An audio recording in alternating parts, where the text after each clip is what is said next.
I have receipts. I have photos. I have emails. Like, I have receipts for what I'm about to say, okay? Can we drop them in the ref pics? Some of them. They're cursed, but yeah, okay. You're scaring me. I'm scared. But you've told the story to someone else before. Yeah. Okay. And everything was fine. It's a scary But everything story. was fine, right? I don't like talking about it. Well, I'm forcing you to face your fears. Okay. All right. A relative of mine had just died, and my mom saw this famous medium, her name is Rebecca Rosen, was coming to town. And she did like a show in a forum. So my mom got tickets. It was myself, her, and my cousin. My cousin doesn't believe in any of the woo-woo. And so at the beginning of this show, if you will, she had us all meditate to do, it's like a protective meditation so that no bad spirits attach to you or come in. Should we do that right now? Maybe, like. Anyway, my mom was so concerned with my cousin not doing the meditation that she herself was not doing the meditation. So the show is actually really crazy. She goes around the audience and she winds up saying things to us and other people that nobody would know about. Like, she pulled out this one woman's earrings. She was like, your mom's here, and she said she loves your earrings. And this woman started bawling, and she was like, my mom gave me these right before she died. Just weird things. We get home that night. I go to bed. My mom goes to bed. I'm actually scrolling on Tumblr, can't sleep because I feel something in my room. And I can't, every time I turn off the light, I cannot go to bed. So I just stay up. It's 3 a.m. at this point. In my parents' room, so my room was right next to theirs, their closet was mirrored sliding doors. So all of a sudden I hear them slam and shake. And I'm like, what the fuck was that noise? Just like a huge and I'm like, okay. And it's just me and my mom, by the way. And I walk in there to check on her because I'm like, what in the fuck has happened? And I open the door. She is standing up in the dark from the other side of the room. So there's the mirrored doors, the bed, and then the other side where she's standing up. And I'm like, how did the mirror, what? I don't know how that happened. She slowly rises. What? Slowly rises. She slowly rises. What? Slowly rises, not floating, but stands. She's levitating? Oh my God, I just shit myself. She walks around the bed in a fucking trance, does not make eye contact with me, walks to the bathroom, and pees, I am not kidding, for 5 minutes straight, in silence, staring. In the toilet? Yeah, in the toilet, thank God. But just staring straight ahead, like in a trance, peeing. I've never seen someone pee for so long in my life. And I look at her while she's doing it, and I'm like, what are you doing? What is wrong with you? Finally, she starts talking, and she goes, it's okay to be gay. It's okay to be gay. And she keeps repeating it, and I go, yeah, it definitely is, but I have a boyfriend. Like, what the fuck are you talking about right now? She doesn't respond to me at all. She stands up and just stands there in front of the toilet. I'm a sassy teenager, so I go, well, aren't you gonna flush it? For the first time in the past 10 minutes of this really fucking weird situation, she turns to me, looks through me, not even at me, and she goes, you flush it. I'm like thinking something's so wrong with her. I'm not thinking she's possessed, and I'm like fucking crazy. And I went into my room and shut the door. I wake up to her knocking on my door. Good morning. And I'm like, get away from me, you psychopath. She goes, my back really hurts. Can you look at it? I'm like, do you not remember anything from last night? And she goes, no, what are you talking about? I'm like, you don't remember telling me it's okay to be gay and peeing for 10 minutes? And she's like, no, I don't remember that at all. Can you please look at my back? On her back. No. No, no, no, no, no, no, Yes. no. On her back. No. No, no, no, no, no, no, Yes. no. Claw marks. Claw marks. 3, and then a huge scratch across her back. And I'm like, what the fuck? And I look in the mirror. My pupils are huge. Dilated. They will not undilate. They're dilated for hours. So my mom writes an email to the psychic. Are you ready? The email is titled, Something Happened After Last Night. And she writes and tells her everything that happened. The psychic writes back and says, wow, I'm speechless to say the least. You were definitely possessed by a dark energy spirit. I have a lot of thoughts on this. She goes on to say all these things that we need to do. And then she goes on to get on the phone with my mother. And she tells her that in her meditation that she did before the show, she came across a very damaged spirit that had lost his life due to alcoholism because he was gay and had a homophobic family. So then she tells us, whatever you do, do not consume any alcohol, don't do anything that alters your state of mind. Fine. So I go to my friend's Sweet 16. They were a little Disney kid, so I thought it would be wholesome. I started eating brownies. She tells us, whatever you do not consume any alcohol, don't do anything that alters your state of mind. Fine. So I go to my friend's Sweet 16. They were a little Disney kid, so I thought it would be wholesome. I started eating brownies. They were edibles. I ate an entire edible brownie. An entire edible brownie. As a little tiny 15-year-old. The highest I, to this day, have ever been in my life. I go home, high off of my rocker, and I find my mom in a salt circle, saying a prayer in a towel. And I'm like, are you fucking kidding me? Like, it was horrifying. We had to have a literal, like, poltergeist person come, and she did all this crazy stuff, cleaned our corners with brooms and was saying things and like spraying things and wrote symbols on things. It was insane. But until we had her come, really scary shit kept happening. I had a doorbell on my door, like one of those little girl talk doorbells. Oh my god, I fucking love those. Love those. It rang by itself at 3 a.m, and then it died. We would hear running through the hallway. Oh my god. And my neighbors would hear it, and they text me like, do you feel that? Do you hear that? It was so fucking scary. Holy fucking shit.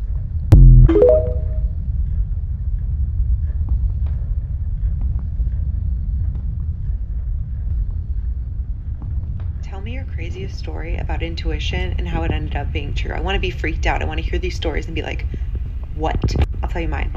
I've been thinking about this a lot because I have a baby son now, and I have this weird connection with him, like intuition. He can be in another room asleep, not even make a peep, and I just know when he's awake. Like, I always know what he's up to, and I always turn out to be right. Intuition's real. When I was 20, I was calling into this radio station trying to win tickets to see Jay-Z, and one time I got through and I won the tickets, but the only caveat was that I had to go downtown to Chicago to their physical office and pick up the physical tickets. Like, they weren't doing will call. So I was living with my parents at the time. We lived about 30 minutes away from this office. So I was leaving to go pick up the tickets, and it was middle of January, and my mom was like, hey, I think you should take my car. She was driving a bigger SUV. It was like a Honda CR-V at the time, and I had like this little Hyundai Elantra. We never had switched cars before. Like, I always drove my car. She always drove hers. But this day she was like, take my car. I don't know why it's cold. Just take my car. Her car was a lot nicer than mine, so obviously I was like, okay, I'll take your car. So I took her car, went down, picked up the tickets, like whatever. On my way back, I was on the interstate, and it was like freezing cold, and I noticed this semi in front of me. Like, he started to fishtail. Like, the back of his truck was swaying. Like, he was struggling to get control of his truck. He was all the way in the left lane, and I decided to go in the middle lane and pass him like on the right, even though you're not supposed to do that. I was just like, I have to get away from this guy. While I was passing him, the back end of his truck swung into the front driver's side door of my mom's CR-V. And it hit me hard enough that I spun out across the interstate and crashed into another car in the median. Airbags went off, totaled the car. Ambulances, cops, the whole interstate shut down. That's the only time I've ever been in an ambulance, and made a full recovery. I was fine. However, the police and doctors said that if I had been in a car any smaller than that CR-V, I would have been dead. How did she know? So yeah, stitches with yours.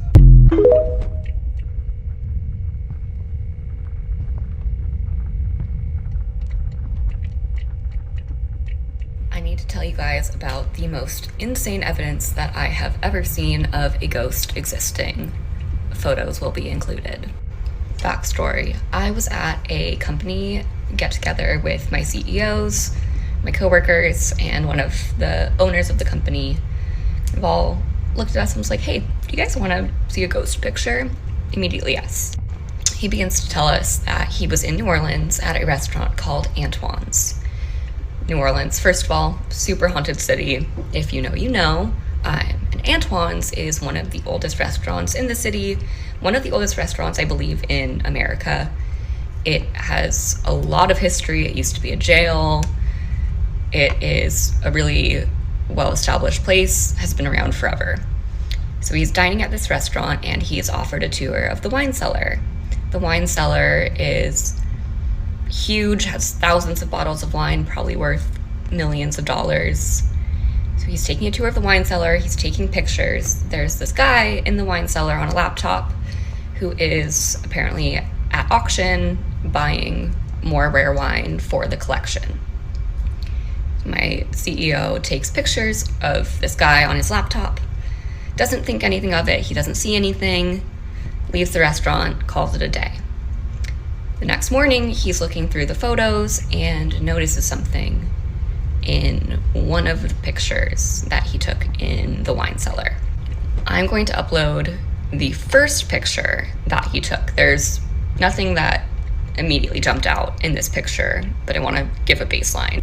So this is the first picture that he showed me from the wine cellar. You can see this guy who is on his laptop at auction doing whatever. And here is the next picture that he took. So we all see that. That is a full body apparition. It looks like a woman in this like black Victorian dress. And when I was showed this, I genuinely had full body chills. That is insane. So he showed that to me. And keep in mind, he is showing me pictures from his camera roll. Like in sequence, time stamped. Those two pictures were like a minute apart, if that, like probably seconds apart. I see all the other pictures from his trip. This is not edited. He's also not the kind of person who would do anything like that. Like he hasn't posted this anywhere. It's just a story that he was telling us. I've never seen anything like this, and I need to not be alone in seeing this because holy shit.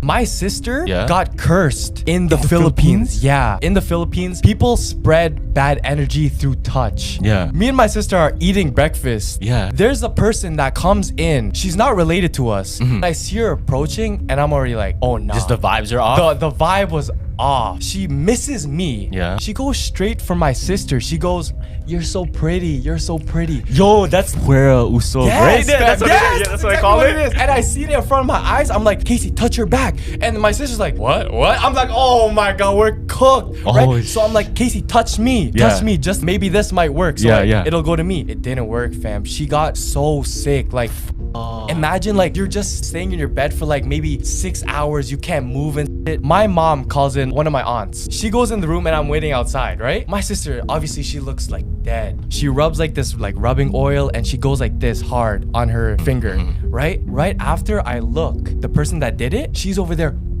Are you serious? And I knew it was real cause that means it's passed on to her. I go into the room, my sister's jolly, bro, in front of my eyes, bro. So it went to her. Yes. The sickness went to her. And she threw it all up. Was she okay after though? Yeah, obviously, she just throws it up.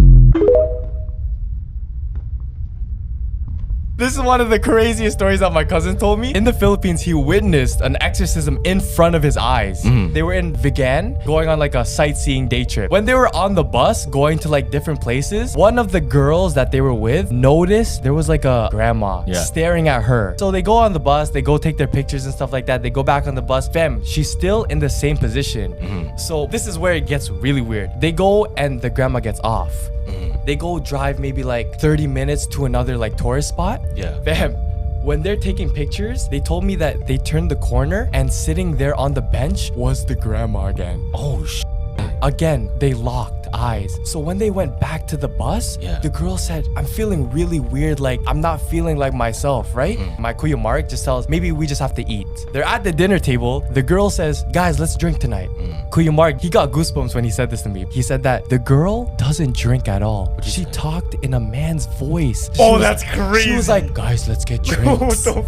When that happened, they all backed up. Yeah. And when they backed up, he said that you can see her feet levitate off the ground. And this is when they Wait. Were they standing? Yes. Yeah. And what they did, they didn't do no in Jesus' name. What did they do? all grabbed her and they started praying. Oh, Because they didn't know what to do, right? So imagine you see someone floating and talking in another man's voice. Call the priest right away. Yeah. The priest already said, this is too much for me. You need an exorcist. A guy that does exorcism. So they called that guy and then boom.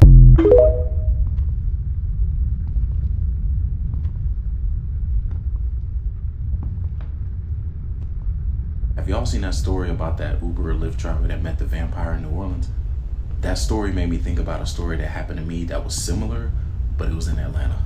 This happened a while ago. I was super young, and the details of the stories don't show y'all how long ago this was. This was in a time where it was just becoming cool to meet people online. Like, you would meet new people on MySpace and be like, oh, they live in the same area. Shoot, let's hang out, let's chill, whatever. This was also during the time where I was on this spiritual, like supernatural kind of awakening time.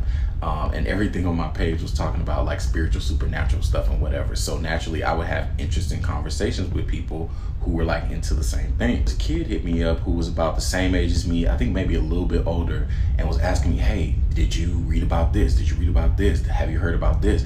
And all the stuff he was talking about, I was like, nah, I never heard of that. Wow, whoa, it's crazy. So we would always have these crazy conversations until we got to the point where he was like, you should come hang out. I got some stuff I could show you, like, that I've done and that I've seen. You should come chill. I'm like, what? Yeah. This is about to put into perspective how long ago this was. So to get to his house, I had to print out directions on MapQuest, which was, yeah. At the time I was living with my best friend who's like my brother, and I used his mom's car so I could go. I was like, hey, I'm gonna go hang out with a friend or whatever. She was like, cool, whatever. So I printed the directions out, drove to the house. I pull up to this house, and it is a mansion, like the biggest house I think I've ever seen. And as the gate is open and he's walking down the driveway, he's like, what's up? I'm like, what's up? What do your parents do? Just kind of like, oh yeah, they're into everything. They're not in town right now, whatever. When I tell you it was like a circle driveway, it had like Bentleys and like all kind of expensive cars in the driveway. And I'm just kind of like nervous because this is the first time that I've ever been around money like that. We walk into the house through this huge ass garage, and the house has this weird feeling. It like feels homey, but feels expansive at the same time, like a warehouse. It was the weirdest feeling. I can't really put my finger on it, but it felt vast and at the same time cozy. This is where it starts getting.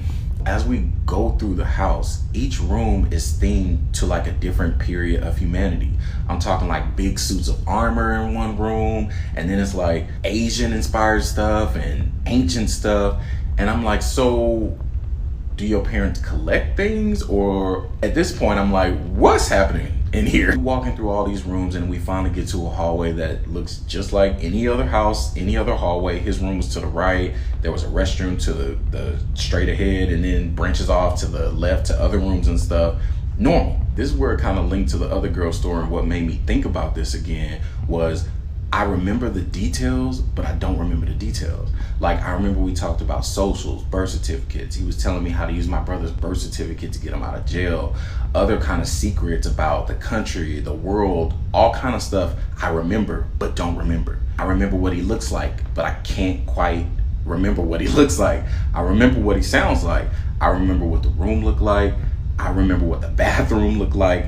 And let me tell y'all about what I found in that bathroom. So this is what made me start going on a rabbit hole and researching things, because it was this big book. It was a huge, I don't even think I've ever seen a book this big, but it was like leather bound. You could tell it was really old. When I opened the book, on the first page were like these drawings, and it was these beings, and it was kind of like a family tree type thing.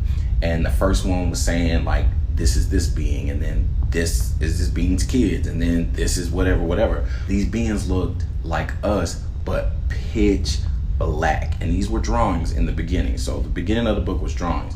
They were pitch black, like the color black. All you could see was eyes. I'm flipping through the pages, and I'm feeling like I'm invading privacy. I'm seeing something I'm not supposed to see. And as I'm flipping through the book, it's saying names of what these beings are, who they are, like description of who they are. It was like biographies, but very short descriptions. And I can't really remember details, but I do remember as the book got further, it became less of drawings and more of pictures. And once it started becoming pictures, I got scared. I grabbed the book and I take it out there, and I'm like, what is this? What is this? What? He goes, oh, that's the book of Anu, the Anunnaki. It shows you who all the Anunnaki are up to this day. Some of humanity comes from them. It's kind of like a story of God and the angels and blah, blah, blah. What? Mind you, we had a full-fledged conversation after that. I remember I was there for quite some time after that, and I remember him explaining it to me, going through the pages and talking, but I don't remember none of that. It's like I'm looking at a memory on mute. I came to an end. I remember getting back into my car, and like immediately after I left, I called my brother while I was on the way, and I was like, "You'll never believe this, blah blah blah," because we were both on this supernatural spiritual journey. I'm like, he said this, da, da, da. My brother's like, I want to meet him. I want to meet him too. I'm like, yeah, I think, yeah, you can meet him too. In like hours, I've been gone for I don't even know how long, and I'm telling him more and more stuff about the stuff I remember, and he's like, I want to meet him. I want to meet him. I'm like, bet, I got these directions I printed from MapQuest. Let's go tomorrow. I'm sure he's not gonna carry his parents out of town right now. This is where it gets all the way crazy. So the next day, we followed the directions that were printed on MapQuest back to that same place. We get there, it's an open field. Nothing's there.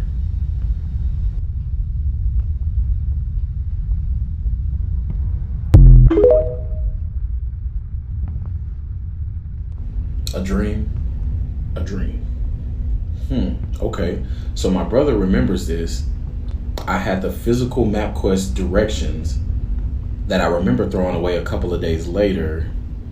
But he must have been in a dream with me. I also must have been dreaming that I was Leonardo DiCaprio, and this was a scene out of Inception. Sometimes I gotta wonder about y'all, because to answer your question, no. It was not a dream. A lot of y'all also were asking me about the birth certificate thing. I wish I could remember. I would have used it for my brother, but it's almost like if someone was explaining rocket science to you, but you have no basic knowledge of rocket science. That's how it was. He was telling me about it, but I didn't really understand what he was saying.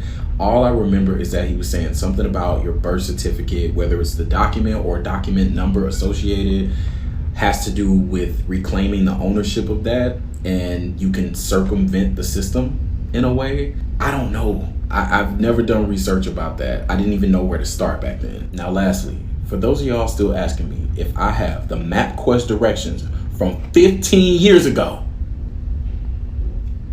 I'm not even answering that.